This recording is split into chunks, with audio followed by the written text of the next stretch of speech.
Hello guys, এটা আমার YouTube first video. So আজকে আমি দেখাতে যাচ্ছি কিভাবে জাভাস্ক্রিপ্ট দিয়ে ব্যাকগ্রাউন্ড চেঞ্জার বানাবেন। So first of all VS code এডিটরটা ডাউনলোড করবেন আপনার অপারেটিং সিস্টেমের জন্য। দেন বুটস্ট্র্যাপের টেমপ্লেটটা কপি করবেন bootstrap.com থেকে। দেন ভিএস কোড এডিটরটা ওপেন করবেন। এখন আমি বুটস্ট্র্যাপের টেমপ্লেটটা পেস্ট করে দিয়েছি।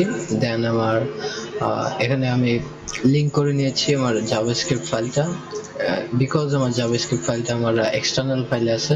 সো আমি external file name and slash দিয়ে app.js দিয়ে দিয়েছি। দেন আমি একটা কনস্ট ভেরিয়েবলে নেম দিয়েছি কালার্স অ্যান্ড অনেকগুলা hash value and colour name দিয়েছি।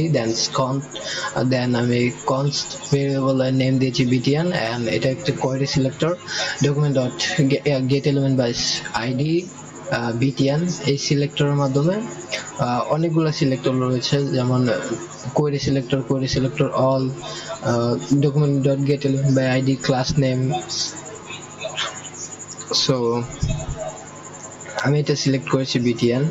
আমি এখানে একটা বাটন নিয়েছি সো আমি এটাকে let's run with live server প্লাগইনটা আপনারা ইনস্টল করে নেবেন। সো এই যে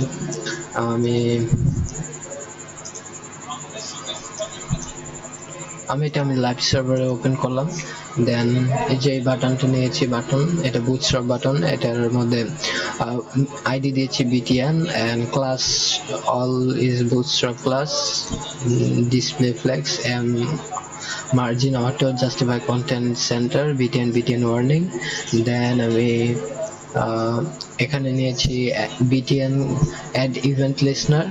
তো এটা আমরা ক্লিক ইভেন্টের জন্য ওয়েট করব। দেন whenever কোনো ইউজার এটাতে ক্লিক করবে দেন এই ফাংশনটা রান হবে। তো আমরা এই ফাংশনের মধ্যে কালার্স ইন্ডেক্সিং করব। তো কালার ইন্ডেক্সিং করতে হলে আমাদের একটা র্যান্ডম নাম্বার জেনারেট করতে হবে। সো র্যান্ডম নাম্বার জেনারেট করার জন্য একটা ভেরিয়েবল দেওয়ার পর একটা ফাংশন তৈরি করলাম, ফাংশন ডিক্লেয়ার করলাম। দেন ফাংশন তৈরি করবে এখানে function random return math.floor math.random then colors length. So thank you for watching this video. I hope subscribe my channel. Thanks.